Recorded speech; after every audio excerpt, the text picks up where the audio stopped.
এ দুর্যোগত একমিককে যেন মানুষ মরের অন্যমিককে মরের পশু পাখিও ঠিক তেনি এক করুণ চিত্র ফুটি উঠি রাঙ্গামাটির রাজস্থলী উপজেলার ৩ নং বাঙ্গালহালিয়া ইউনিয়নের ডাক বাংলো এলাকাত টানা বৃষ্টিত প্লাবিত এনে প্রায় ১৫০০ মুরগি পানির তলায় গিয়ে। শুক্রবার দিবাগত রাতে পানির স্রোতে এসব মুরগি মারা যায়। অনেক চেষ্টার পরেও উগ্র মুরগিও বাঁচান নেওয়া যায়। একমিককে ঘর বাড়ির পানি উড়িয়ে এনে চরম দুর্ভোগ, অন্যমিকে মুরগি হারাই এনে দিশেহারা খামার মালিক। সরকারি সহযোগিতা ছাড়া এই ক্ষতি পোষায় উঠন সম্ভব নয়। আমি দুটো এনজিও থেকে লোন নিয়ে আমি এই খামারটা করি।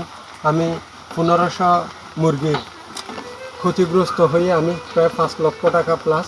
আমি কিভাবে এই ঋণ পরিশোধ করবো আমি নিজেও জানি না। এখানে সাদেকের ফার্মে আজকে রাত্রের বৃষ্টিতে প্রায় ১৫০০ মুরগি মারা গেছে। আসলে দেখা অনেক কষ্ট।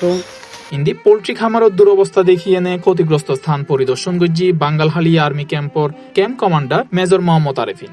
এ সময় উপস্থিত আছেন স্থানীয় ইউপি সদস্য শিমুল দাস।